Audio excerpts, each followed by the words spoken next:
todos e todas. Então, gostaria de agradecer imensamente o convite da Câmara Belgalux, né? Fiquei muito honrado, me senti muito prestigiado com o convite, então, com grande satisfação, uma grande alegria estar aqui. Então, muitíssimo obrigado pelo convite. Bom, na nossa apresentação, será juntamente com o advogado, o Estevão Gross Neto, nós vamos falar então sobre os 90 dias do Acordo de Livre Comércio entre Mercosul e União Europeia. Nós dividimos a apresentação do seguinte modo. Em um primeiro momento, eu vou falar um pouquinho do contexto mais geral do acordo, né? No sentido em que pé nós estamos, né? Em relação ao acordo, um contexto de natureza mais geral, ou seja, um contexto econômico, político e também jurídico em que o acordo se situa atualmente.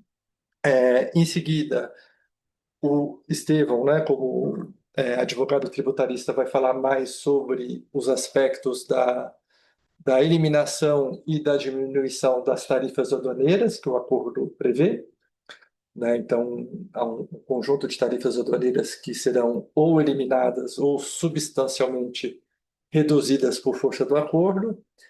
E então ele que, como especialista do tema, que tratará do assunto.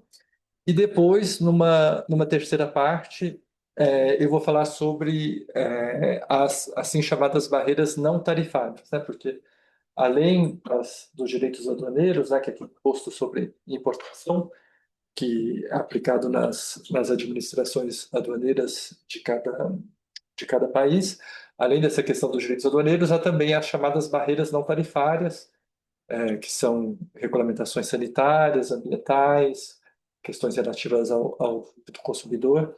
Então, sou eu então que vou falar dessa parte das barreiras não tarifárias e no final nós faremos uma pequena conclusão e depois né, teremos muita satisfação e alegria em responder algumas perguntas do público. Tá bom? Tá claro a apresentação? Bom, então vamos lá. O contexto geral, assim, muito rapidamente, né? O contexto geral do acordo. Então, como quem se dedica ao comércio internacional sabe, né? Nós vivemos um momento de impasse no âmbito da Organização Mundial do Comércio. Então, no plano multilateral, é, há um impasse das negociações, né? Sobretudo em razão da política de protecionismo norte-americana, em que as negociações comerciais não avançam, né? No plano multilateral da Organização Mundial do Comércio. De tal sorte que os estados não conseguem chegar a um acordo sobre quais barreiras comerciais a serem diminuídas, né? Quais transações, né? No sentido que toda negociação comercial de estado a estado é baseada numa barganha, né? Um estado diminui as suas próprias barreiras e, em contrapartida, o seu parceiro comercial procede do mesmo modo, né? Então, baseado na reciprocidade, no sentido de cada qual se compromete a diminuir as barreiras às exportações de cada qual.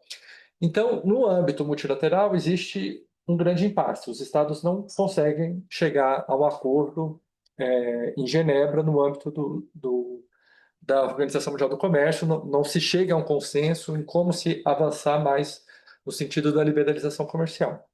Ora, diante disso, o que as diplomacias comerciais dos estados estão fazendo? Estão partindo, já que no âmbito multilateral não funciona, não se chega a um consenso, então há uma busca por acordos comerciais regionais ou acordos comerciais preferenciais, né? Então, já que no âmbito da OMC não se chega a um consenso sobre novas medidas de liberalização comercial, então os estados negociam entre si no âmbito regional, né? No âmbito bilateral.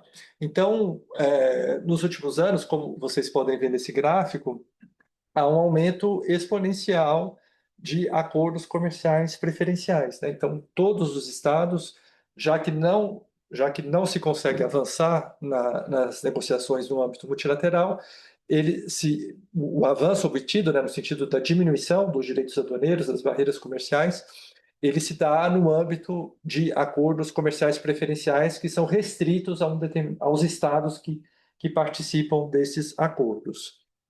E, dentro desse mesmo contexto, existe um atraso do Mercosul muito grande, né? Aqui tem um gráfico sobre quais blocos comerciais, né, por quais estados celebraram, né, mais acordos comerciais preferenciais ou acordos comerciais regionais. Aí, como vocês podem ver no gráfico, o Mercosul é um dos blocos comerciais que menos celebraram acordos, né? Então, a diplomacia brasileira sempre apostou muito no multilateralismo, no âmbito da Organização Mundial do Comércio. Essa aposta não deu muito certo, porque as negociações por lá não avançam, de tal sorte que o Mercosul celebrou acordos comerciais preferenciais com poucos estados. Então, isso é um certo atraso que, enfim, que nos últimos anos a diplomacia brasileira tem tentado aí correr atrás do tempo perdido, e o acordo União Europeia-Mercosul é, né, uma demonstração nesse sentido. Dentro desse mesmo contexto, há a questão da política comercial norte-americana, né? Vocês sabem que, enfim, né, a política tarifária norte-americana, bom, vocês sabem da importância da economia norte-americana. Ela tem uma participação muito importante, né, no mercado internacional. Os Estados Unidos importam muitas mercadorias, sejam bens industriais, etc., e é uma política muito errática, né? De um dia para o outro, direito aduaneiro de 5, depois muda para 10, depois muda para 20, e também pelos mais diferentes motivos, né? Seja por motivos geopolíticos, seja por motivos de política interna. Então, a política norte-americana ela está muito imprevisível, né? E nada mais angustiante para o empresário do que, e sobretudo no âmbito comercial, que é a imprevisibilidade, né? Imagina, fecha um contrato de fornecimento partindo-se do pressuposto que a tarifa aduaneira será de 5%, e de repente, de um dia para o outro, vai para 20, 25, 50, o que seja. Então, tendo em vista essa política comercial norte-americana, há uma busca, então os estados estão cada vez mais tentando se tornar menos dependentes dos Estados Unidos. Então, já que nos Estados Unidos é tão imprevisível, há essa política comercial muito agressiva, né, de barganhar, se você não aceitar tais condições, você será severamente taxado, etc. Então, há uma busca muito forte, né, de tornar menos dependente do mercado norte-americano. A título exemplificativo, né, existe uma negociação em curso entre o Brasil e o Canadá, de um acordo comercial preferencial também, porque seja o Brasil, seja o Canadá, eles estão sofrendo muito com essa política tarifária norte-americana. Bom, o que eles vão fazer?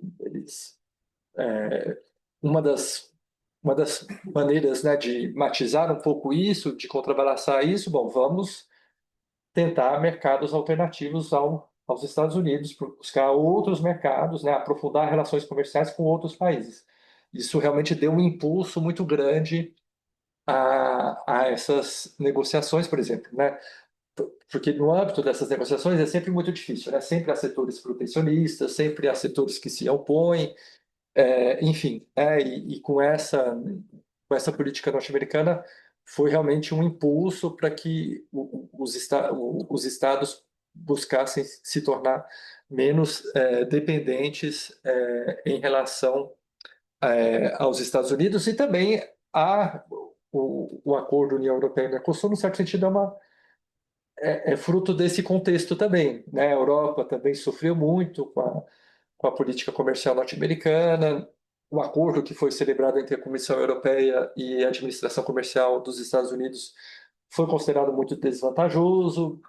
as empresas europeias exportam muito para os Estados Unidos, né? Então elas têm uma certa dependência comercial em relação aos Estados Unidos, e de repente aprofundar relações com o Mercosul é uma forma de diversificar mercados, né? E quanto mais você se diversifica mercados, menos dependente você se torna daquele parceiro comercial. Então esse é um contexto também importante. E então ele se reflete todo esse contexto, né, se reflete então na entrada em vigor provisória do acordo Mercosul-União Europeia, né? Existe esse decreto, né, decreto 12.953 de 26 de abril de 2026, né, em que é um acordo que já está em vigor, né, fruto de todo esse contexto sobre o qual nós falamos, né? E duas observações, acho que desde logo cabe a esse acordo. Bom, primeiro que esse acordo comercial ele faz parte de um acordo maior, que é o acordo de parceria Mercosul-União Europeia, né? Que abrange vários aspectos. Mas, de todo modo, a parte comercial do acordo, que é a parte que nos interessa mais de perto, ela já está em vigor, né? Seja no âmbito da União Europeia, seja no âmbito do direito brasileiro, por meio desse decreto. Chama-se acordo provisório porque se entende que a aprovação definitiva só vai acontecer quando todo o acordo de parceria for definitivamente aprovado, né? Mas de toda sorte, a partir do momento em que se inicia uma dinâmica, né, o acordo já entra em vigor, as barreiras tarifárias já começam a serem diminuídas, quer dizer, isso já se cria quase que, em francês se chama fait accompli, né, um fato consumado, né, quer dizer, muito difícil voltar ao estado anterior. Então, e essa é uma demonstração de uma vontade política importante, né, no sentido de que a parte comercial do acordo já está em vigor e já é direito brasileiro, já foi publicada no Diário Oficial, então já pode ser aplicada pelos tribunais brasileiros em sua integralidade. Então, e tendo em vista o contexto sobre o qual eu falei, seja o atraso do Mercosul, seja em relação à política comercial norte-americana, né? Então há um contexto político, sobretudo no Brasil, e nos demais países do Mercosul, muito favorável ao acordo, né? Porque, bom, primeiro que o Brasil tem poucos acordos com outros países, e a União Europeia é um mercado muito importante, né? Então é importante para o Brasil que esse acordo dê certo, porque não há muitas outras alternativas. E segundo, é uma maneira de diminuir a dependência em relação aos Estados Unidos, né? Já que nos Estados Unidos há tantas barreiras, é tão problemática a relação, né? Busca-se então mercados alternativos. E um outro aspecto sobre o qual eu gostaria de chamar muita atenção, e com isso eu já concluo para passar a palavra para o Estevão, é que esse atraso do Mercosul em relação aos acordos comerciais preferenciais, isso é muito importante, assim, isso confere às empresas europeias uma vantagem comparativa muito importante. Por que razão? Porque a eliminação ou diminuição dos direitos aduaneiros, que, como o Estevão vai desenvolver, no Brasil são muito elevadas, né? Porque o Brasil, sobretudo no setor industrial, é um país tradicionalmente protecionista, né? A estratégia da industrialização por substituição de importações. Então, a eliminação ou diminuição das barreiras tarifárias, ela, elas se aplicarão apenas em relação aos bens e serviços provenientes da União Europeia, né? Então, isso confere, tendo em vista que o Mercosul, né, tem poucos acordos com outros países, isso confere às empresas europeias uma vantagem comparativa muito forte, porque são tarifas que menores ou nenhuma tarifa em determinados casos que se aplicarão apenas em relação à Europa e não em relação aos demais países, né? Então isso Desde a largada, digamos assim, isso dá uma vantagem comparativa muito forte, porque é um benefício aduaneiro, né? Um direito aduaneiro que se aplicará apenas em relação às empresas europeias, tendo em vista que o Brasil tem muito poucos acordos com outros países.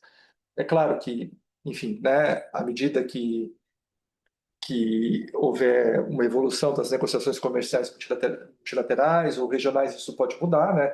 Por exemplo, tem esse acordo em curso de negociação com o Canadá, né? Então, se ele for realmente concluído, também o Canadá vai se beneficiar também de tarifas preferenciais e tudo. Então, é claro que isso depende muito da dinâmica, né, das negociações comerciais, mas por hora, né, o que está ali no direito positivo, que já foi publicado no Diário Oficial, que por hora, né, praticamente apenas a Europa se beneficia dessas tarifas aduaneiras preferenciais, o que, desde logo, é uma vantagem comparativa bastante significativa, porque esse acordo já está em vigor no direito brasileiro, então ele já faz parte do direito brasileiro, né, já foi publicado no Diário Oficial, e já está em vigor internacionalmente, né, já gera obrigações internacionais para o Brasil, para os países do Mercosul e para a União Europeia, de tal sorte que né, a, a eliminação e a diminuição das barreiras tarifárias, já, isso já faz parte do direito em vigor, né? Aquilo que já está, já está feito, digamos assim. Né? Mas eu passo a palavra, então, ao Estevão, então, para que ele explique melhor essa questão relativa aos direitos aduaneiros.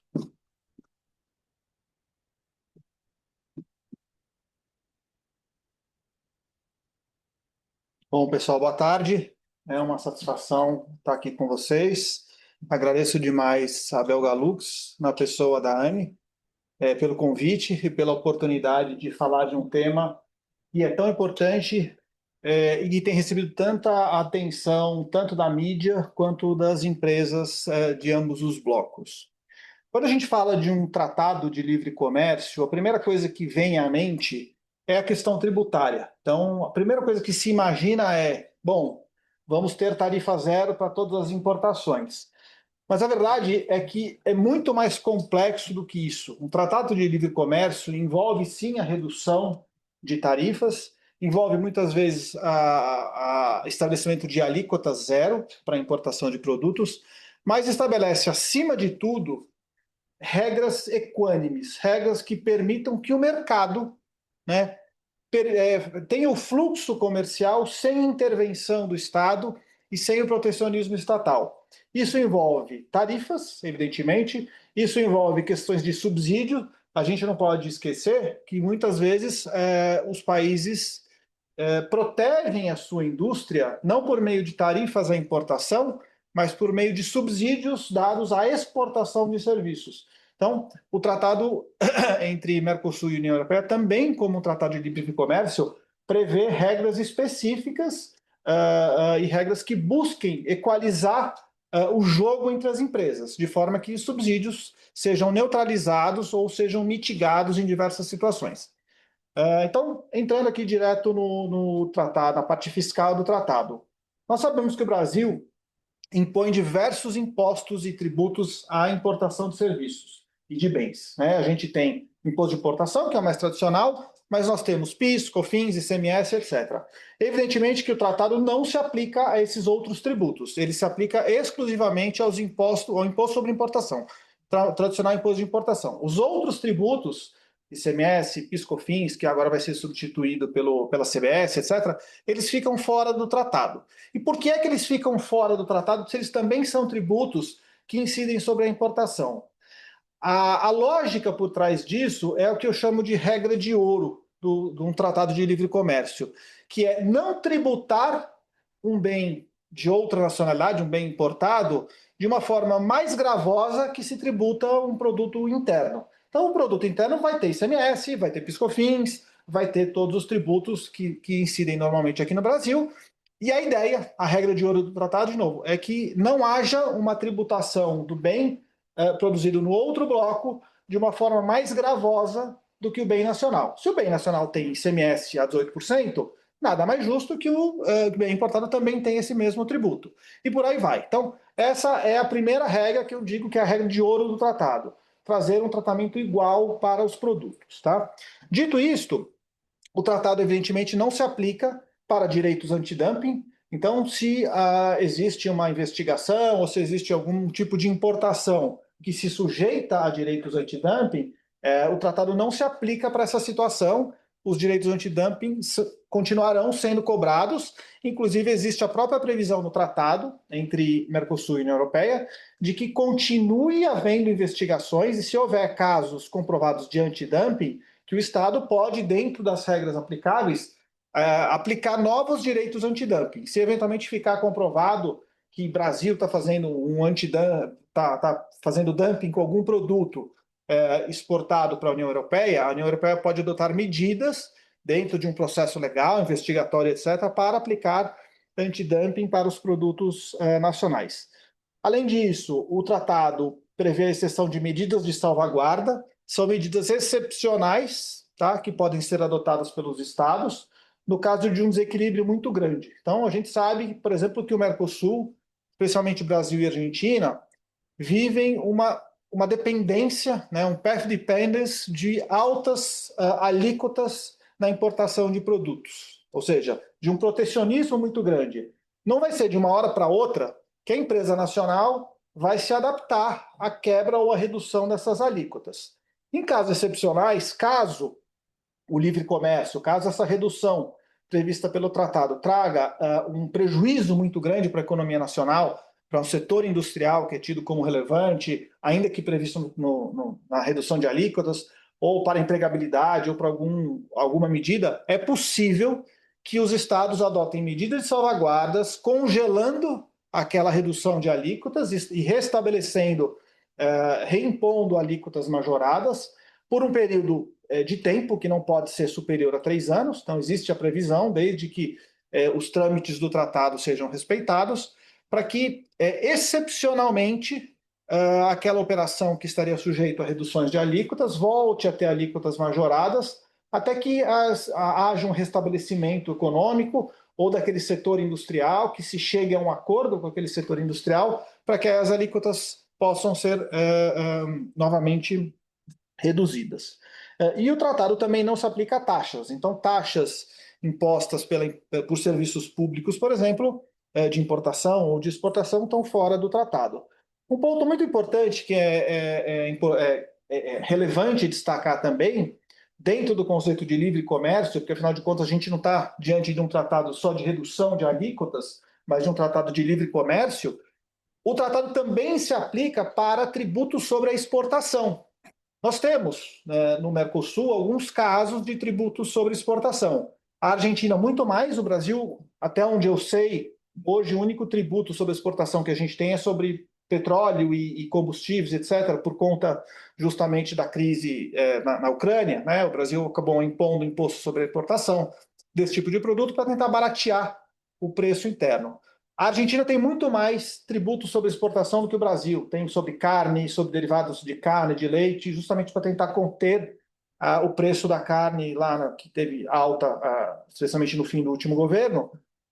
Então, são tributos que também estão abarcados pelo tratado. A ideia é que tributos sobre a exportação também sejam reduzidos, tá? Permitindo o livre fluxo de mercadorias. Há exceções, sem dúvida.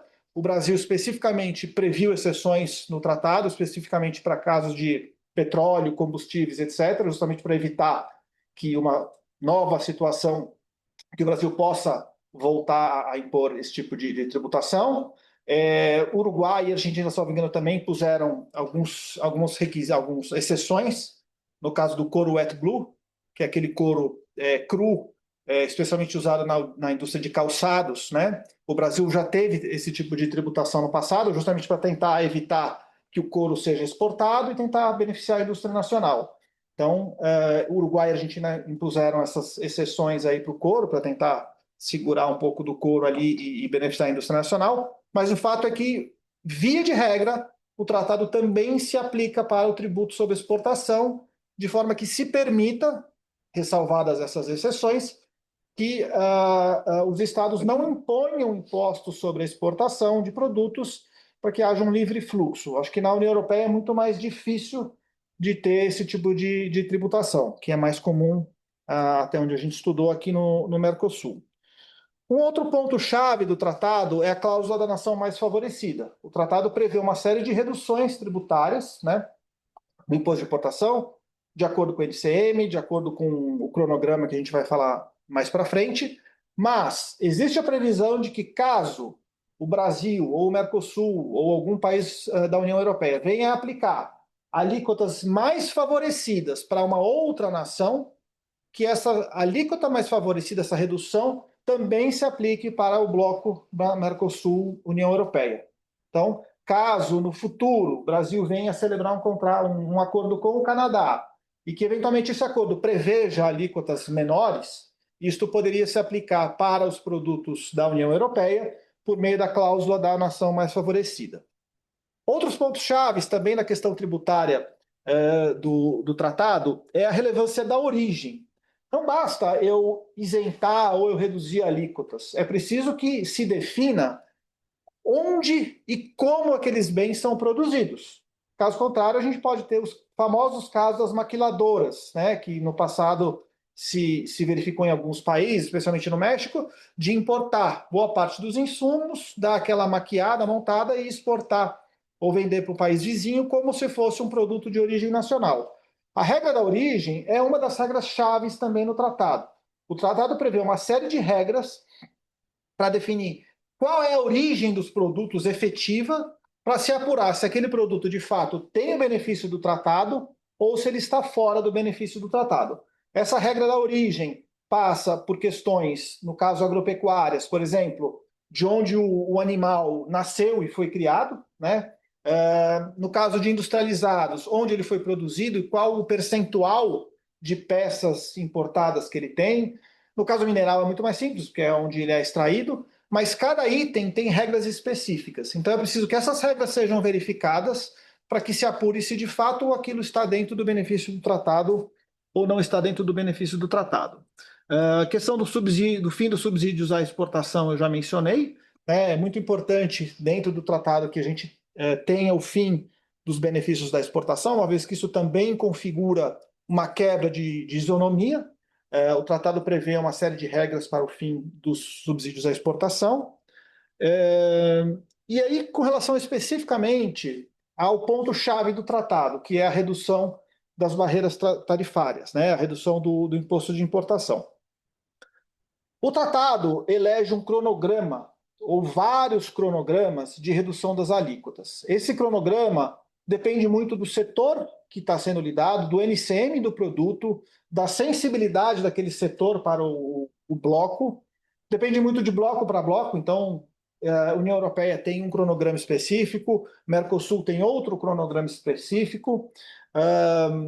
Depende da questão da alíquota base, então o tratado prevê alíquotas iniciais básicas, e a partir dessas alíquotas iniciais básicas, seguir-se-á um cronograma de redução que pode ser imediato para setores menos sensíveis, pode ser de 5 anos para setores com uma sensibilidade média, pode ser de 10 anos para os setores que têm uma sensibilidade mais alta, e para alguns setores muito específicos pode chegar a 25, 30 anos de cronograma de redução, um pouquinho de cada vez, ou em alguns casos uma redução em patamares. Primeiro reduz-se 10%, depois mais 10%, até que se chegue na redução total pretendida. Tá?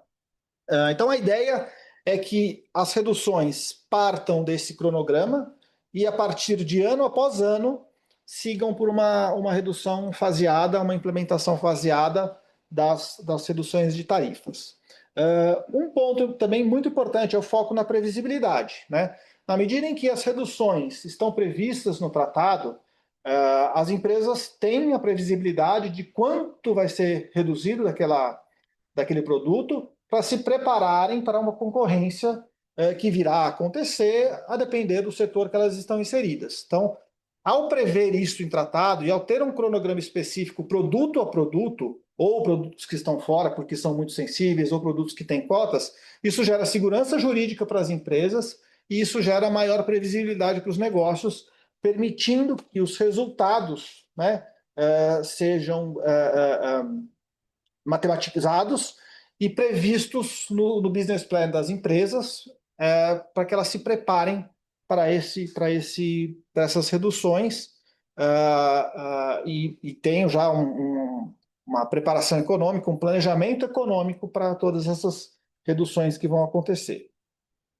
Eu mencionei que as reduções elas se baseiam muito em prazos e na sensibilidade dos setores, né? Então, basicamente, a gente tem setores de baixa sensibilidade.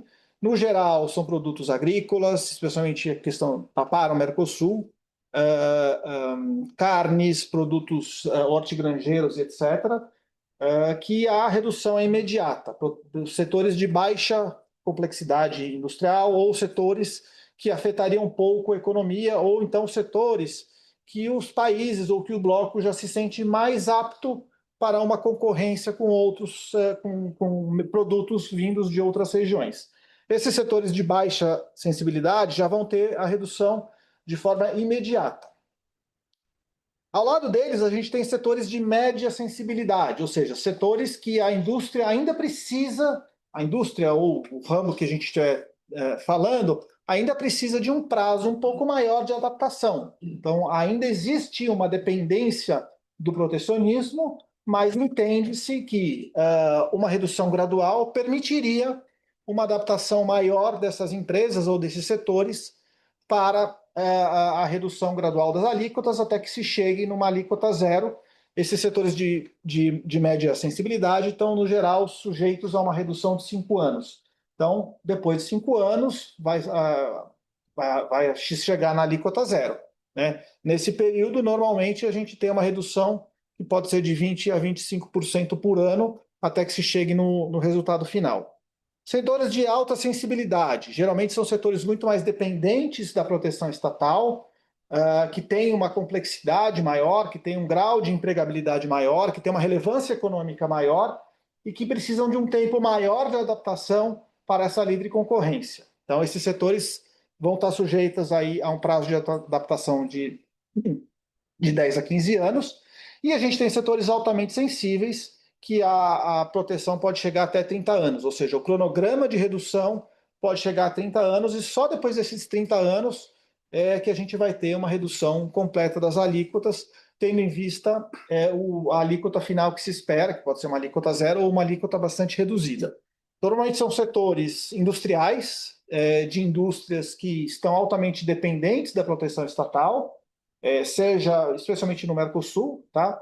Setores de alta complexidade, alta tecnologia e que os estados entendem que seria preciso um tempo maior de adaptação. Aqui a gente trouxe uma visão geral desses setores. Então, a primeira linha, essa linha vermelhinha, a gente vê a redução já em 5 anos, partindo já de imediato de uma redução de alíquota de 20%, em 5 anos a gente tem uma redução para zero.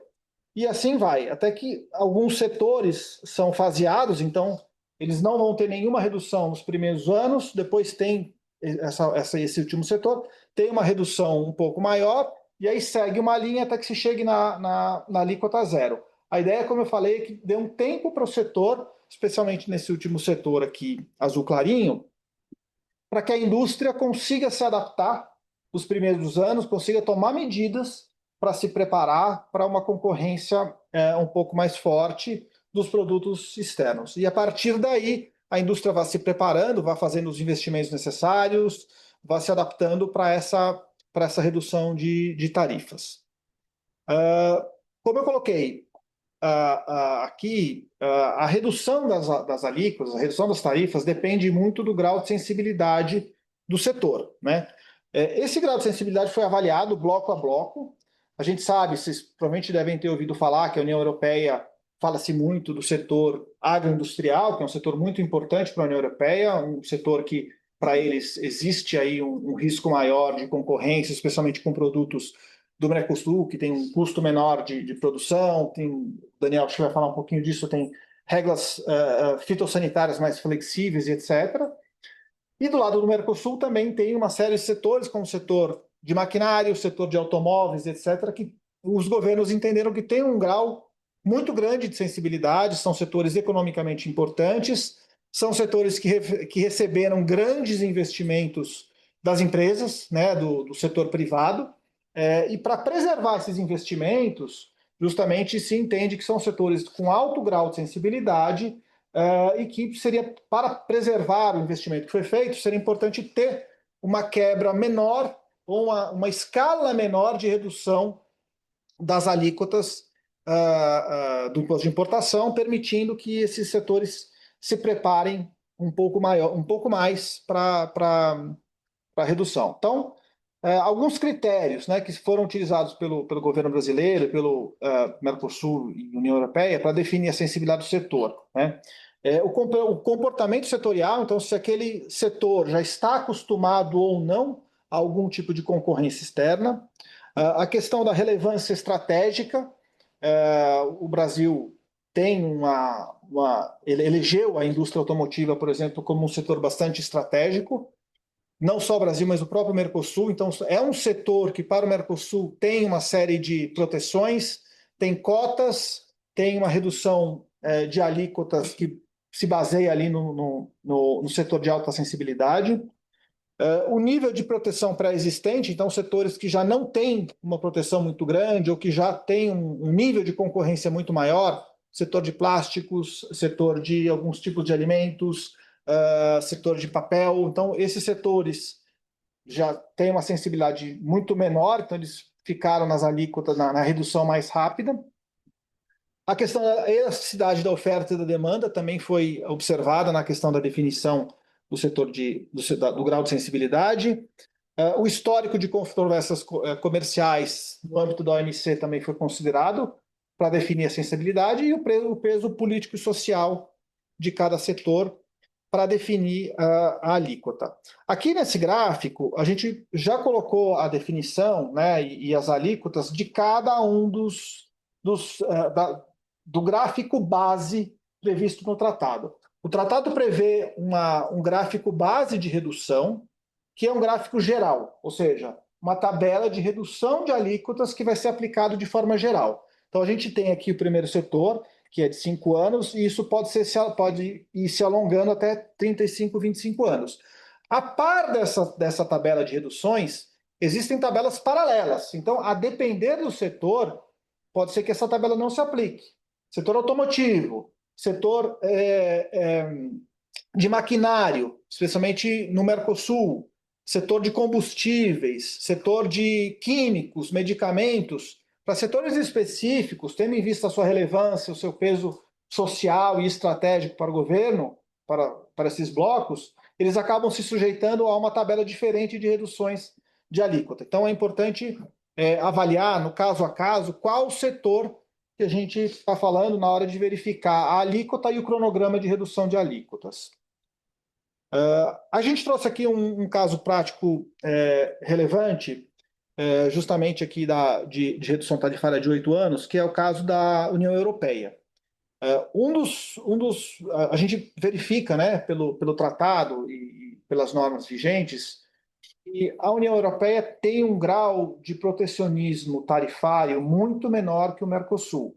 Não estou falando aqui de medidas extratarifárias, sanitárias, sociais ou mesmo de subsídios à exportação, mas ao menos em termos de tarifas, a União Europeia adota tarifas muito menores em geral que o Mercosul. Um dos pontos excepcionais que a gente colocou aqui é um ponto que envolve o setor têxtil. O setor têxtil ainda é um setor que, a depender do produto, tem um nível um pouco maior de proteção da União Europeia. Um pouco maior, não chega aos pés do que a gente tem no Mercosul. Se eu não me engano, a gente está falando aqui de uma alíquota de 8%.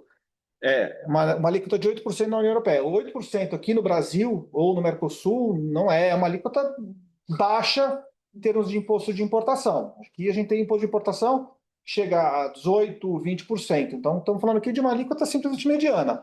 E é uma das mais altas que a gente tem na União Europeia. Tá? Então, dentro do setor têxtil, por exemplo, e não é todo o setor, mas são alguns produtos específicos, especialmente questão de algodão, linho e etc., que a União Europeia elegeu esse setor como um setor sensível, estipulou um cronograma aqui de 8 anos de redução, então parte-se de uma alíquota de 8%, há já uma primeira redução no ano zero, até que se chegue numa redução de 100%. Esse é um setor, como eu coloquei, que é dos mais protegidos na União Europeia, não tanto, evidentemente, como o setor agropecuário lá, mas aí é uma outra situação que foi impostas cotas de importação. Tá? Mas aqui é um exemplo claro para vocês verificarem o cronograma, da forma como ele é colocado no tratado. A gente parte da alíquota atual de 8% e vai reduzindo ano a ano até chegar na alíquota zero. Aqui a gente trouxe um segundo exemplo, que é um exemplo do Mercosul. Tá? Setor aqui de máquinas, equipamentos, bens industriais, etc. A gente tem alíquotas médias no Mercosul que variam de 14% a 18%, dependendo do país. E esse ponto também é importante porque quando a gente fala de redução de tarifas para a União Europeia, nós falamos de reduções únicas. É toda a União Europeia que adota uma única tarifa. Para o Mercosul, por incrível que pareça, a gente tem tarifas distintas. Então, embora sejamos um bloco comercial, Brasil tem uma tarifa de importação, Paraguai e Uruguai tem outra, a Argentina tem uma terceira tarifa. Então, cada país do mesmo bloco muitas vezes tem que se sujeitar a um cronograma um pouco diferente por conta das alíquotas iniciais que eles já estipulam. Então, para máquinas e equipamentos, a gente tem alíquotas variáveis de 14% a 18%, cronograma de redução de 10 anos. Cada país, Uruguai, Brasil, Argentina e Paraguai, vão adotar esse cronograma de 10 anos, para que ao fim de 10 anos, para esses produtos com esse NCM específico do setor, a gente chegue na redução a zero, e aí tem o livre comércio amplo e restrito entre os blocos. Até então, a cada ano, iniciando do ano zero, que já tem uma primeira redução em 10%, já se inicia essa redução até que se tenha uma alíquota completamente zerada. Tá? A questão das cotas tarifárias. Eu acho que as cotas tarifárias são um ponto relevante no tratado e é a prova cabal de que o livre comércio é uma solução, mas ele precisa de alguns ajustes, né? As cotas tarifárias são o maior exemplo disto. Tá? As cotas tarifárias existem tanto para a União Europeia quanto para o Mercosul.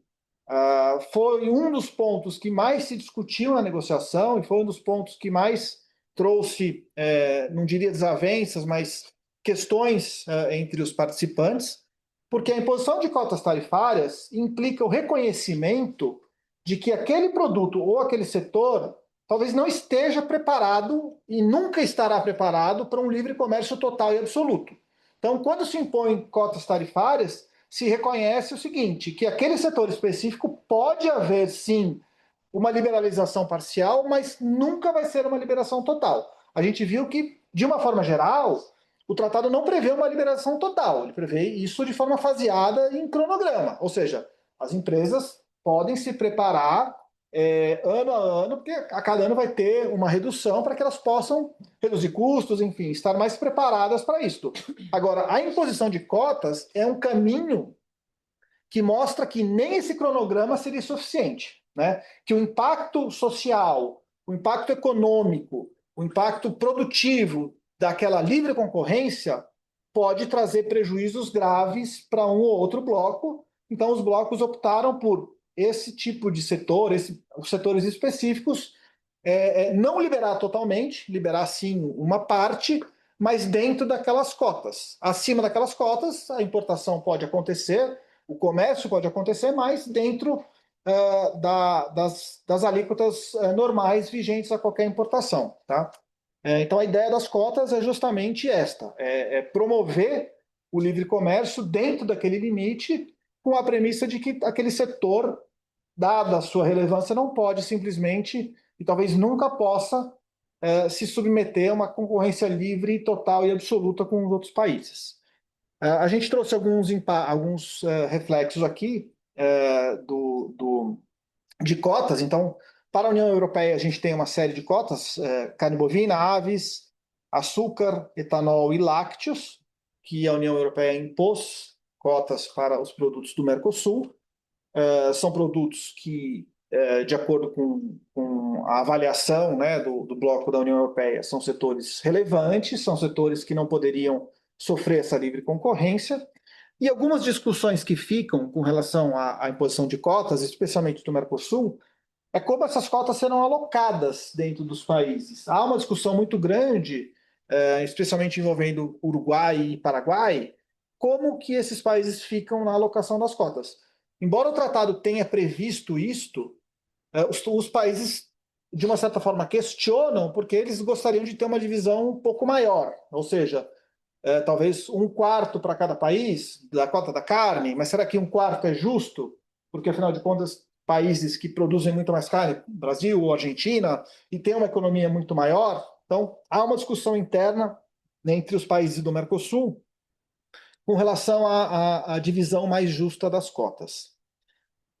E, por fim, o ponto que eu acho que é extremamente relevante no tratado é a questão das regras de origem, né? Ou seja, não basta estipular regras e previsões de redução e cronogramas de redução de alíquotas para produtos se a gente não define de onde é aquele produto e como aquele produto vai se considerar como tendo originado em um determinado país. Para isto, não basta analisar de onde ele vem. A pergunta é um pouco mais profunda, né? Não basta analisar de onde vem aquele produto. É preciso analisar como aquele produto é produzido, o que aquele produto contém nele e se é suficiente aquilo para definir que aquele produto vem de um ou de outro bloco. Então, alguns exemplos que a gente pode dar primeiro, avaliação do processo produtivo desse produto. O tratado contém uma lista longa de processos de produtos, que é o RIOS, em que se avalia se o processo produtivo daquele produto está adequado com o previsto no tratado para que aquele produto seja considerado oriundo do Mercosul, da União Europeia, ou de onde se diz que ele é produzido, né? Justamente para evitar a maquiagem de produtos importados de outros estados ou para impedir que os benefícios do tratado se apliquem a produtos que simplesmente transitaram por um dos blocos e já foram para o outro bloco aproveitando esse benefício. Alguns exemplos que eu posso dar, alguns exemplos práticos. Caso de produção agropecuária, que é muito comum no Brasil. O tratado prevê que não basta que a carne ou o animal venha do Brasil. Ele tem que ter nascido no Brasil. Então, o animal tem que ser nascido e criado. Isso vale para aves, para ovos, para bovinos, para todo tipo de produção agropecuária. Não adianta importar um animal, por exemplo, de um país de fora do bloco, abater aqui e mandar para fora. Ou importar o animal, ficar um mês aqui, abater e mandar para o outro bloco. É preciso que o animal seja nascido e criado nesse bloco para que ele se considere apto dentro daquele processo produtivo para ser oriundo daquele bloco. Produtos industriais. A lógica é um pouco diferente. Para produtos industriais, se avalia qual o percentual de insumos nascidos naquele país ou provenientes daquele país, qual o percentual de produtos que vêm de fora daquele bloco, para que se entenda se ele é ou não. E aí vai depender muito de setor para setor. O tratado prevê uma regra básica de insumos importados de até 10%, mas é uma regra genérica. É preciso que se avalie cada setor para entender setores que essa avaliação é feita com base no peso, há setores em que essa avaliação é feita com base no preço, então vai depender muito do percentual do preço dos insumos. Questão de medicamentos também recebe uma atenção muito especial do tratado, avaliar se o princípio ativo daquele medicamento é produzido dentro do bloco ou se é importado. Não adianta nada eu ter um medicamento que o princípio ativo vem de fora e eu só boto ali uma aguinha, boto numa embalagem e vendo para outro estado, para outro bloco, se o princípio ativo não foi produzido lá. Então, a questão de como é produzido é muito mais importante do que avaliar o onde ele foi produzido, né? Então, a avaliação da regra de origem é essencial, né, para a aplicação dos benefícios do tratado, e ela requer que se avalie como aquele produto é produzido. Tá? Acho que essas são as regras principais da questão tributária, e eu passo a palavra agora para o Daniel tratar um pouco de barreiras sanitárias e sociais. Bom, muito obrigado, Estevão. Então, dando sequência, como o Estevão colocou muito bem, né, haverá, então, uma diminuição progressiva e até mesmo uma eliminação dos direitos aduaneiros aplicáveis ao comércio entre os dois blocos, né? É claro que essa, essa diminuição e essa eliminação ela será variável de cada setor, né? Então, cada setor tem as suas particularidades, mas, enfim, né, de um modo geral, haverá aí uma liberalização importante do ponto de vista do direito aduaneiro. Mas o assunto não termina aqui, né? Além dos direitos aduaneiros, há o que nós chamamos de barreiras não tarifárias, que também estão reguladas, estão previstas no acordo. Agora, o que é interessante em relação às barreiras não tarifárias é que elas são muito amplas, né? Então, quer dizer, na verdade, existe um conjunto muito heterogêneo de regulamentações sobre bens industriais, sobre bens agrícolas, sobre o setor de serviços, né? Então, regulamentações estatais que respondem a diferentes preocupações, seja a proteção do meio ambiente, seja a proteção da saúde, seja até mesmo a questão do bem-estar animal, quer dizer, um leque, uma gama muito grande de preocupações, que essas preocupações, esses objetivos, que são considerados de interesse público, justificam determinadas regulamentações e essas regulamentações podem significar uma barreira comercial, né? Uma restrição comercial. E é claro que, à medida em que ela afeta o comércio, toda a questão relativa à compatibilidade do acordo também se torna relevante. E o que é interessante, bom, especialmente para os advogados, né, que gostam de discussões e que trabalham muito, né, com essa questão da ambiguidade. O que é interessante é que, se no caso, por exemplo, dos direitos aduaneiros, assim, é relativamente mais direto, né, no sentido de que é tal direito aduaneiro, tal, será 10%, 11%, 8% em tal ano. No caso das regulamentações não tarifárias, é algo mais não tão direto, né? Porque, de um lado, reconhece-se, inclusive no acordo, que esses objetivos são importantes e que eles merecem a atenção do Estado e a regulamentação do Estado, e, de outro lado, é claro que eles podem se tornar o álibi perfeito para proteger a indústria nacional. Então, há toda essa ambiguidade, né? Primeiro que é um leque muito amplo, então barreiras sanitárias, fitossanitárias, regulamentações técnicas em relação a características de um determinado motor, de um determinado bem, né, características a fórmula de um determinado medicamento, o que seja, né? Então, quer dizer, é um leque muito variado.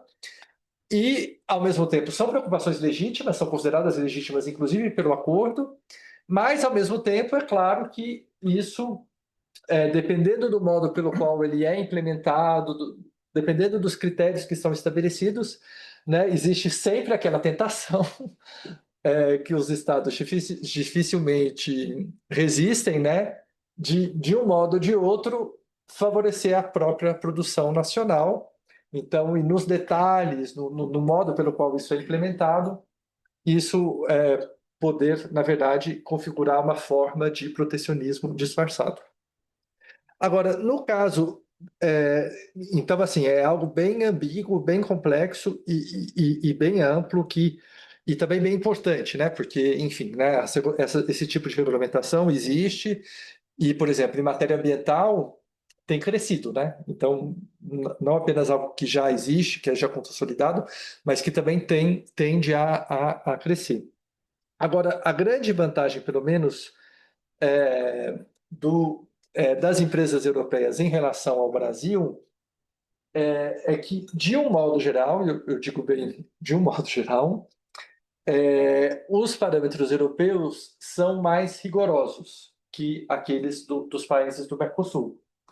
Então, em um certo sentido, vai ser mais fácil para as empresas europeias se adaptarem a essas regulamentações, porque elas já estão submetidas a regulamentos rigorosos no âmbito da União Europeia que em relação ao Brasil.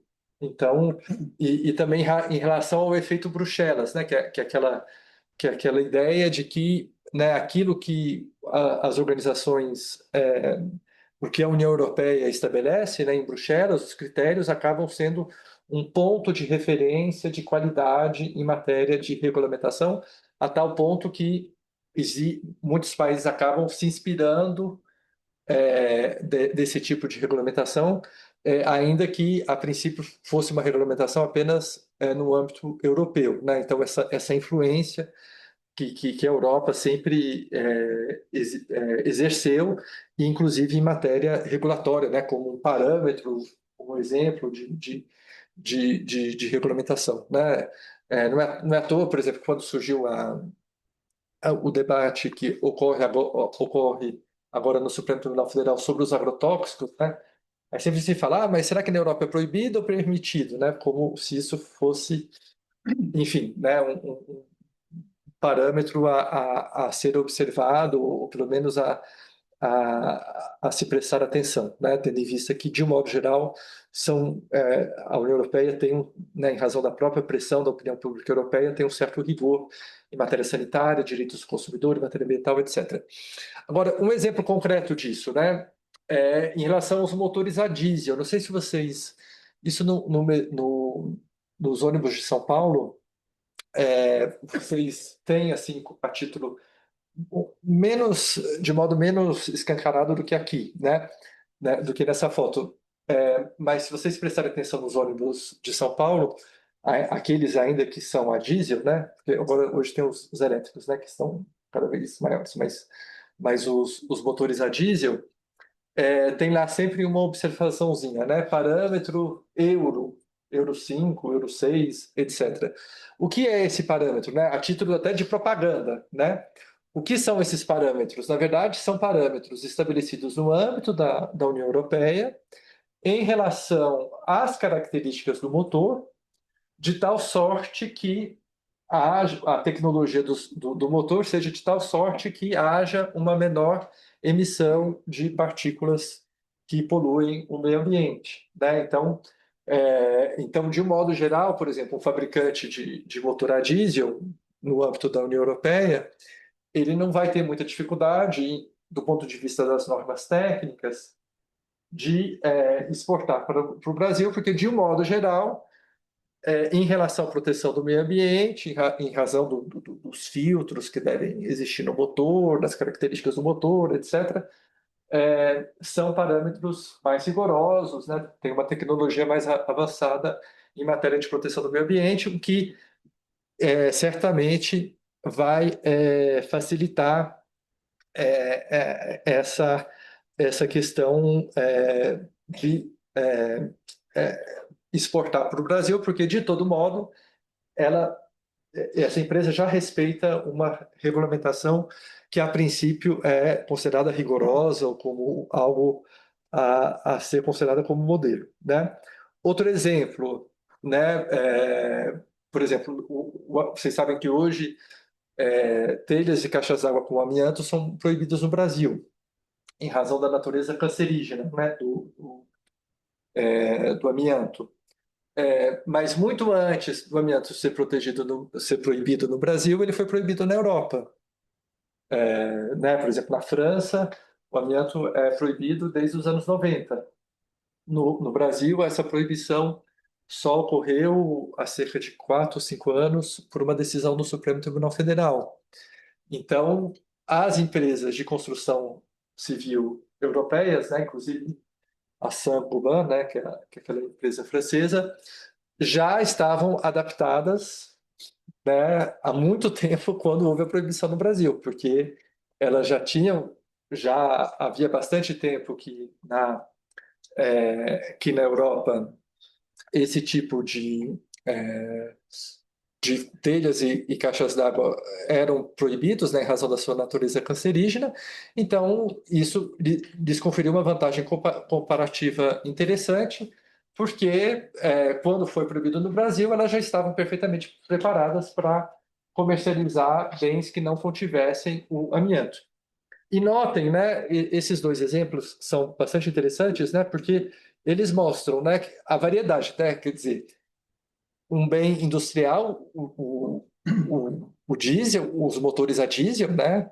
Então, em relação aos parâmetros, aos filtros, né, as características do motor, que o motor deve conter, né, para causar menos poluição, e telhas e caixas d'água, né? Então, quer dizer, vocês vejam como essas normas técnicas, essas barreiras não tarifárias, é um amplo leque e por vezes, né, algo muito técnico, né, que se deve prestar bastante atenção, né, então tem que prever exatamente qual é a característica do motor, que tipo de poluente isso gera, que tipo de partícula isso libera, etc. Do mesmo modo, né, a composição da telhas e caixa d'água, qual tipo de substância, etc., né, que tipo de perigo isso representa para a saúde, então o que demonstra também a sua grande variedade.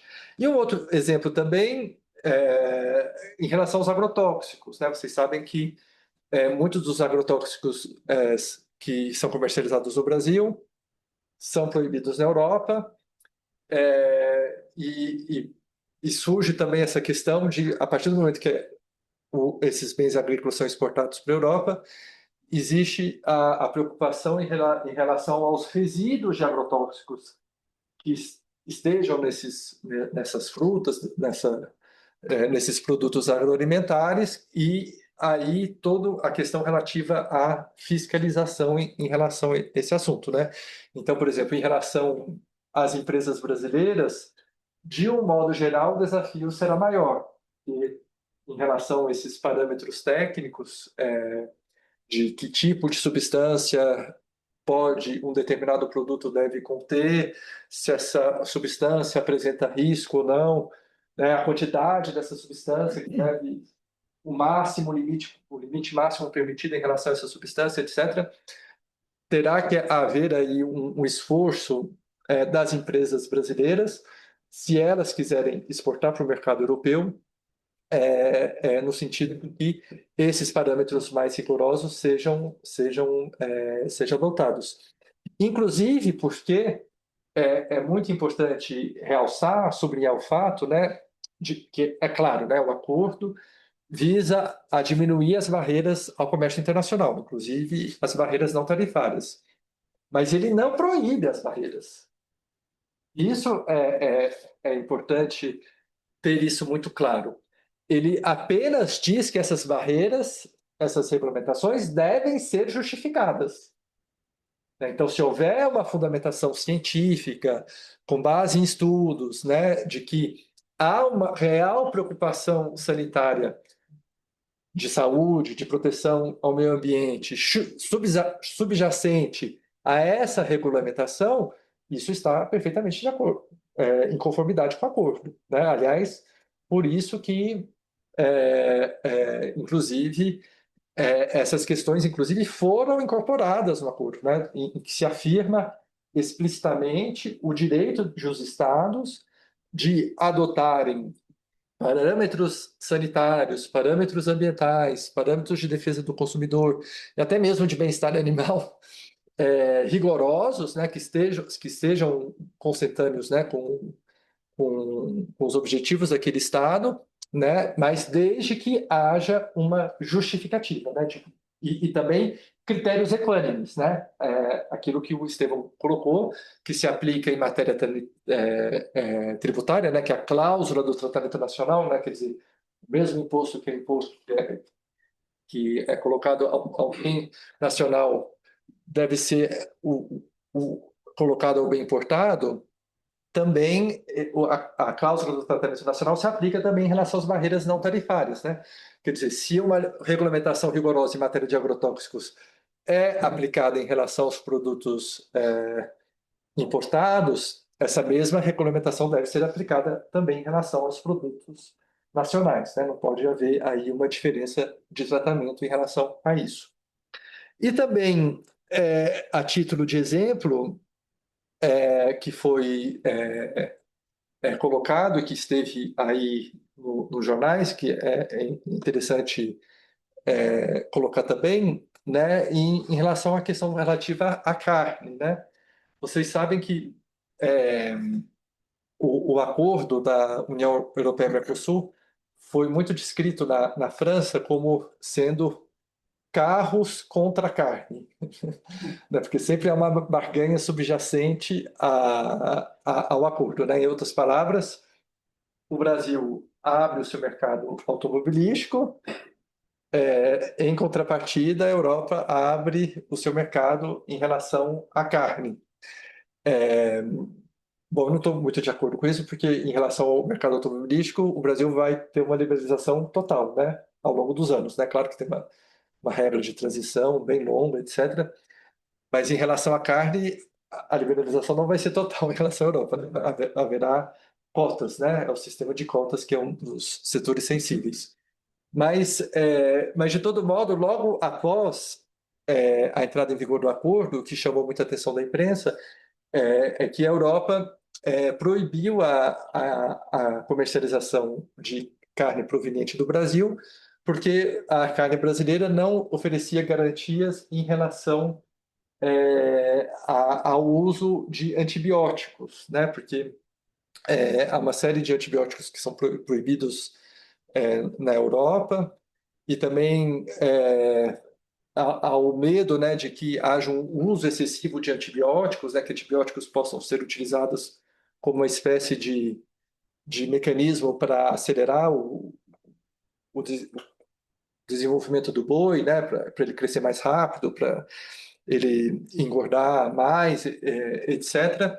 E isso na Europa suscita uma preocupação muito grande, porque esse uso abusivo de antibióticos poderia fazer com que as bactérias desenvolvessem defesas contra esse uso excessivo de antibióticos, e isso poderia eventualmente surgir superbactérias que seriam resistentes a esses antibióticos, e isso, em última análise, poderia afetar a saúde humana.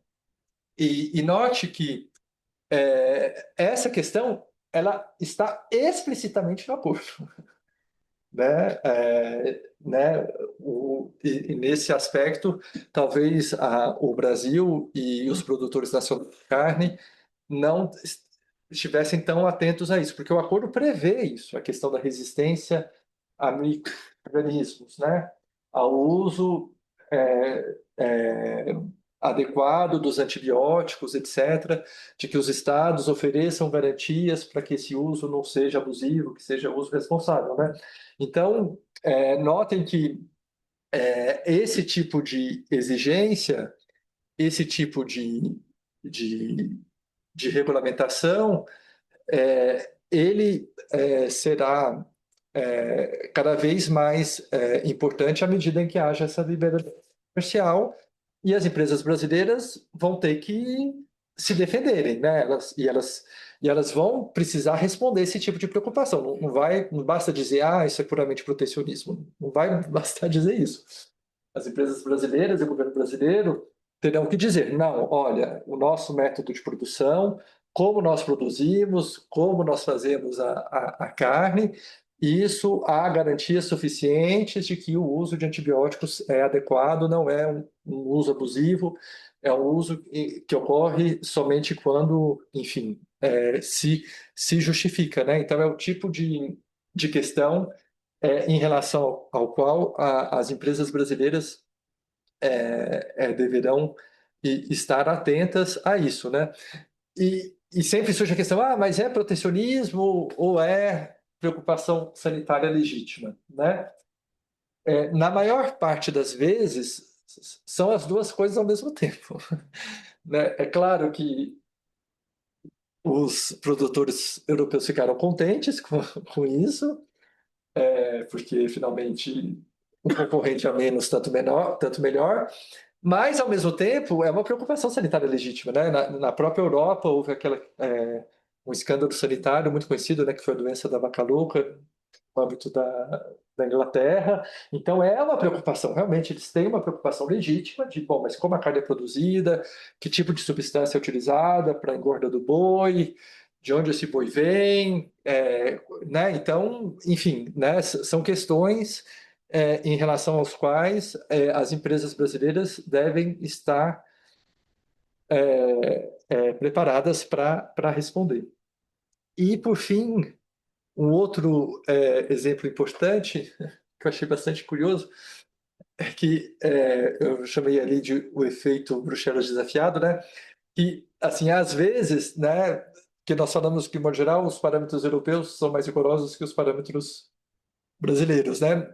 Aí houve um exemplo muito recente do foie gras, né? Que existe uma lei que foi aprovada recentemente, proibindo a importação de foie gras no Brasil, porque seria um método de produção que seria especialmente cruel para os animais, né? Porque existe uma espécie de alimentação forçada para que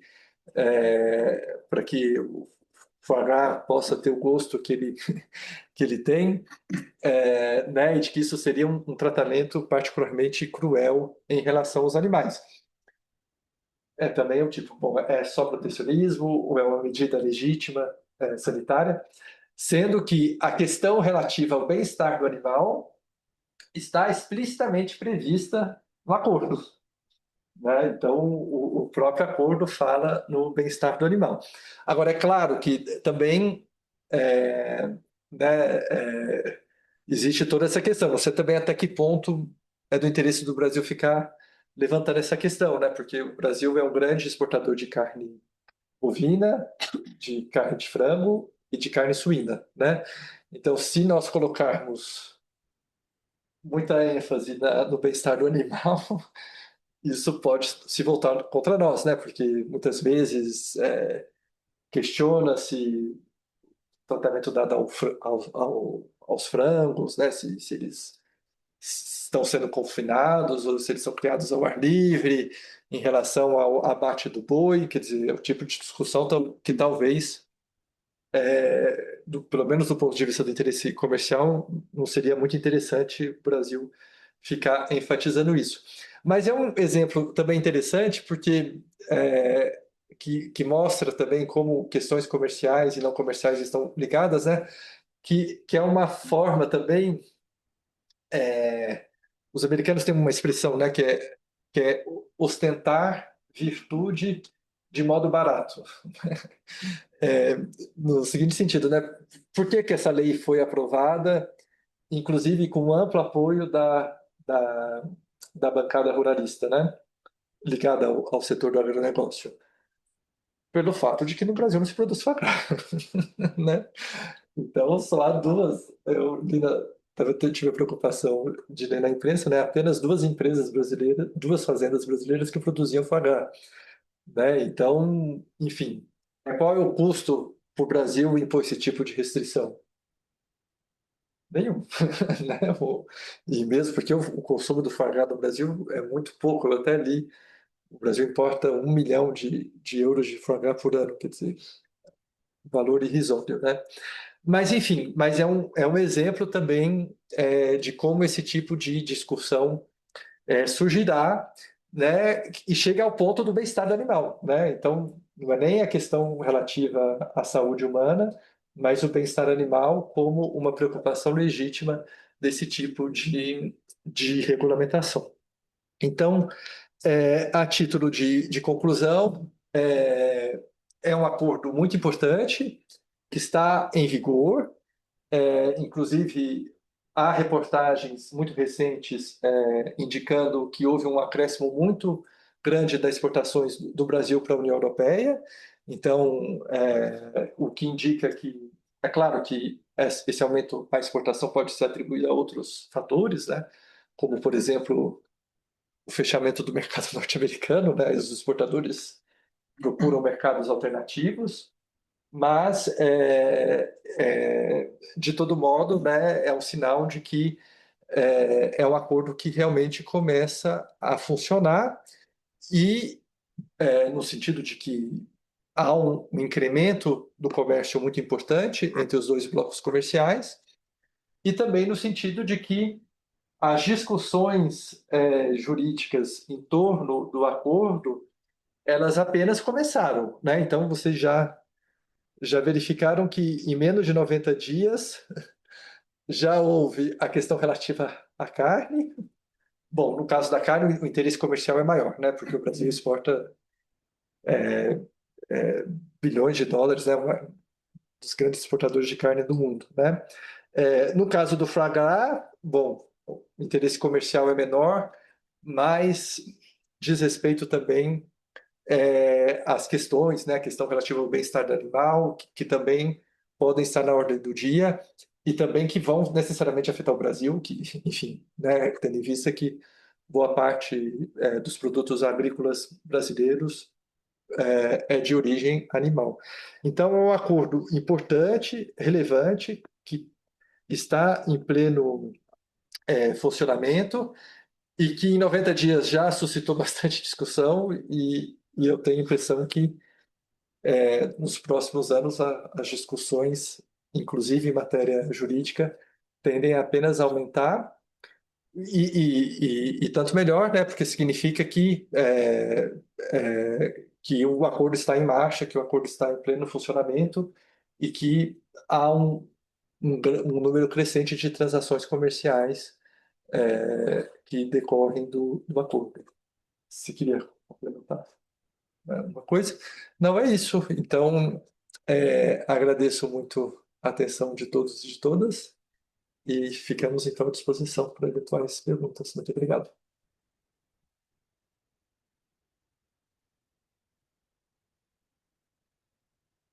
Eu tenho uma pergunta. Claro. Da sua parte, não existe a possibilidade de se usar um certificado de origem? Sim, existe. Normalmente existem dois certificados, tanto o certificado de origem quanto a declaração de origem, tá? Independentemente disso, existe também a possibilidade de investigações serem abertas para avaliar se de fato o RO daquele produto, ou seja, o como fazer, nos termos do tratado, foi cumprido ou não. Porque você pode ter um certificado de origem, mas que não necessariamente ele cumpre com aquele procedimento do tratado. Então, existe sim uma declaração de origem que é autodeclaratória, no sentido de que aquele produto cumpriu com o procedimento do tratado, com como fazer do tratado, mas, paralelamente a isto, pode haver troca de informações, pode haver investigação para apurar se de fato aquilo está em conformidade com o tratado. E acho que isso vai muito na linha do que o Daniel falou, da questão europeia, de ter outros tratados, né? Ou seja, de empresas europeias que eventualmente têm uma vantagem de adquirir insumos de outros blocos, manufaturar lá dentro, com reduções tarifárias dessas importações, por exemplo, insumos da Índia, da China ou da África, exportar para o Brasil, e aí cabe uma avaliação de que se aquele procedimento mínimo, ainda que o insumo tenha vindo de outro bloco, se o procedimento mínimo para qualificar a origem foi observado. Obrigado. Eu tenho uma outra pergunta. Como que o povo alemão, a indústria alemã, na Alemanha, está vendo o acordo União Europeia-Mercosul? Então, de um modo geral, a Alemanha é muito favorável ao acordo, porque a Alemanha ela exporta muito bens industriais, né? E então ela é bastante favorável ao acordo, em razão também a Alemanha tem uma indústria automobilística muito importante em matéria no setor automobilístico haverá uma liberalização muito importante. Então, e a Alemanha, o setor agrícola que vai ser certamente afetado, é muito menor Tá. em relação à França, né? Então, quer dizer, ela tem uma vantagem, digamos assim, ofensiva importante, que ela vai ganhar muito com o acordo, porque haverá um crescimento da exportação de bens industriais, e ela vai perder muito pouco, né? Porque ela não tem um setor agrícola tão importante como o francês, que sofrerá a concorrência, né, desses. Você acha que a França é o que mais está... Ah, não tenho dúvida, sim. Tá. Não tenho dúvida. Pelo que eu tenho discutido com o pessoal da indústria alemã, a Alemanha é o país que mais tem a ganhar com o tratado, porque os três pilares da indústria alemã, que é a química, a de motores, né, de indústria de base e química, e química, farmacêutica e indústria de base são talvez os pontos mais frágeis aqui do Mercosul e são indústrias que tradicionalmente foram protegidas aqui. Então, inclusive, esses três ramos industriais são dos ramos que o Brasil considerou, e o Mercosul em geral, considera como setores mais sensíveis, justamente por ter uma proteção histórica, por ter uma dependência dessa proteção histórica. E certamente com esse tratado e com a implementação total desse tratado, daqui a 25, 30 anos, a tendência é que a Alemanha tenha aí vantagens e tenha um mercado maior, né, uma possibilidade de competir em melhores condições com essa indústria do Mercosul. Então, acho que, pelo menos do ponto de vista da Alemanha, eu acho que é um dos países que mais tem vantagens aí em termos industriais. Tá bom, obrigada. Estevão e Daniel, hoje você tem, o Fiesp publicou um link onde você pode consultar conforme seus NCMs dos produtos que você está importando ou exportando, como que está evoluindo. A União Europeia fez exatamente a mesma coisa, então a gente pode confrontar os dois links para verificar. Você acha, assim, lá, quando você vai consultar todas essas restrições adicionais que você, Daniel, estava comentando, eles já constam lá também para a gente poder fazer uma pesquisa completa. Por exemplo, se a gente gostaria de fazer um estudo para a nossa empresa, a gente sabe quantos NCMs nós temos de importação, quantos NCMs de exportação. A gente já vai conseguir, através desses links, tanto do Fiesp, que o link da União Europeia, analisar o total de todas as informações que vocês falaram assim de forma abreviada? Normalmente sim, Anne. Normalmente sim. Lógico que tem detalhes, tem aquela questão, como eu mencionei, da origem, né? Sim, de avaliar se o processo produtivo cumpre com o que está descrito no tratado. Isso é uma análise que não é impossível se fazer de forma automatizada.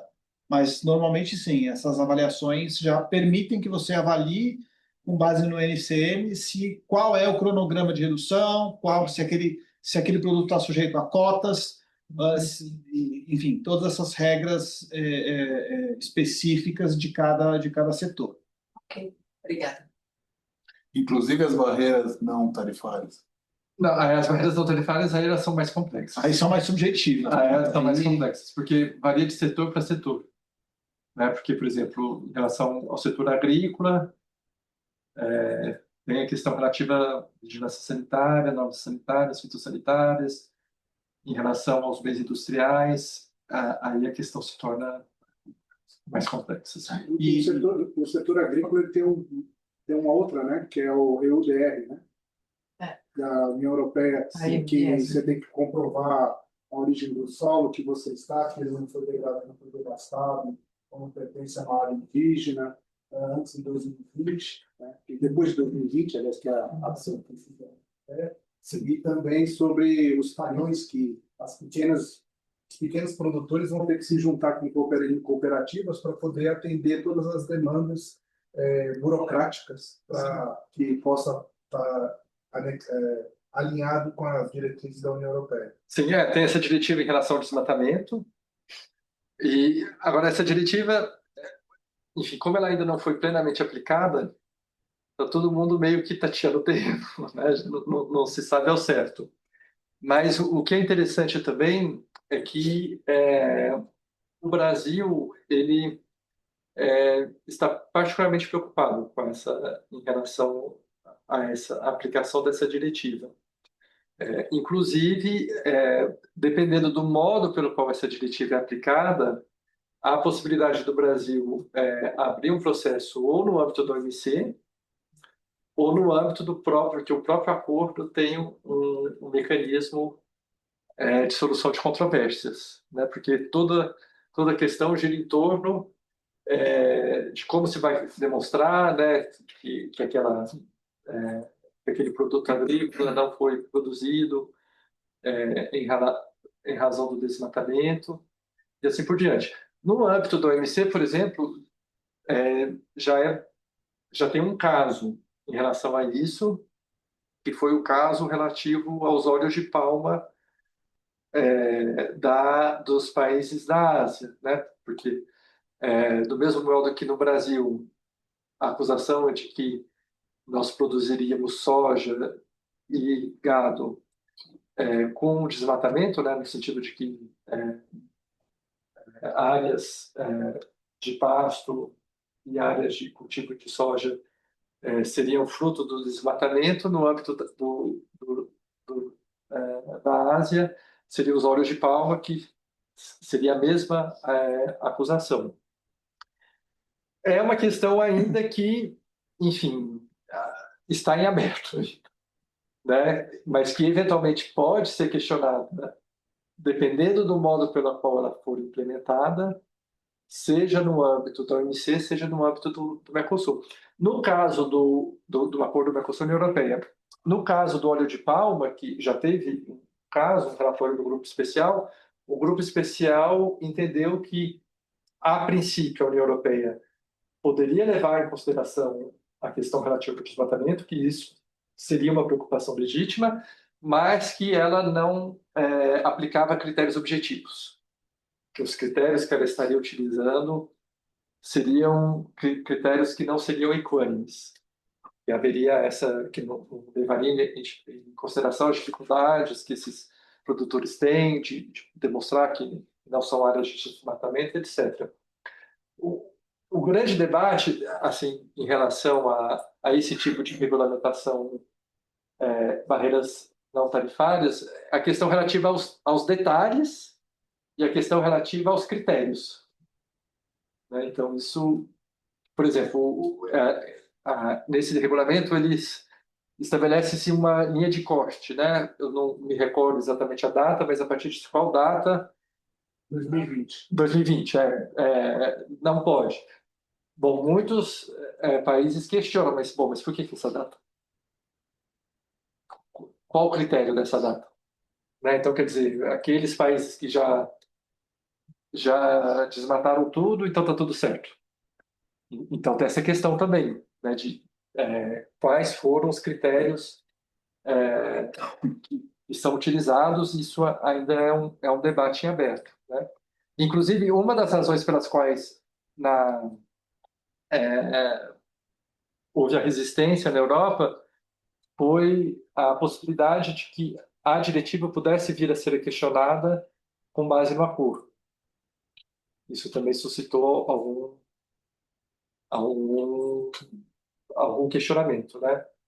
Mas, enfim, como é uma diretiva muito recente e os critérios ainda não estão muito claros, e no próprio âmbito do OMC também essa questão ainda não há uma jurisprudência consolidada, é uma questão ainda em... Versus que o agronegócio é a multa de 4% sobre o faturamento total da empresa em si, né, da entidade em si. Isso está assustando o agronegócio. Porque se um boi, é o que estão comentando, né? Se um boi cruzar a cabeça da cerca, comer um pedaço de mato que está numa área de proteção ambiental, uma área indígena, e ele voltar para dentro, o rastreio que ele faz, depois for constatado que ele teve isso daí, a multa não é pelo valor do boi, é o valor total do faturamento da empresa anual sobre 4%. Que pode ser muito desproporcional, né? Ele vista o dano em jogo, né? Exatamente. E também tem toda a questão relativa ao ciclo de produção, né? Porque às vezes o boi parte para o abate de uma fazenda regular, mas na verdade todo o processo de engorda foi uma fazenda anterior e essa fazenda anterior está no processo irregular. É o tipo de debate, enfim, é o tipo de questão que as empresas brasileiras vão ter que estar preparadas, né?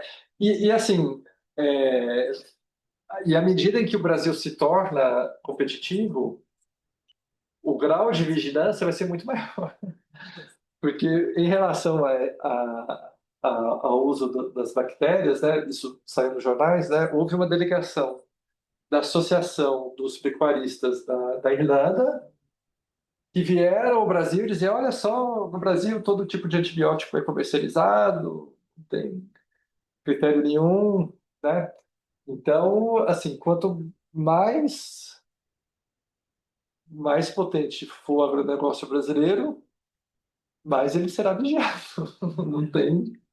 Não tem muita escapatória e as empresas vão ter que estar preparadas, né, para zelar para que toda a conformidade de compliance, né, do seu processo produtivo respeite esses critérios, porque a vigilância em torno delas será enorme, porque os interesses em jogo são importantes. Então, é, é algo a ser considerado. Por exemplo, nesse caso do setor de carnes, houve uma crítica muito grande ao governo brasileiro e ao próprio setor produtivo que eles acordaram muito tarde para o problema, né?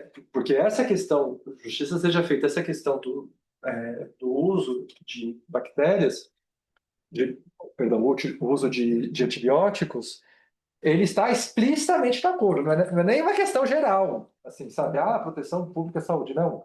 É uma questão que está explicitamente prevista, então não foi surpresa para ninguém, né? Então, realmente, deveria ter havido um cuidado maior do governo brasileiro em relação a esse, né, assegurar que das garantias que a Europa entendia como pertinentes, dizendo que, né, há uso responsável de antibióticos. Então, não tem muita escapatória.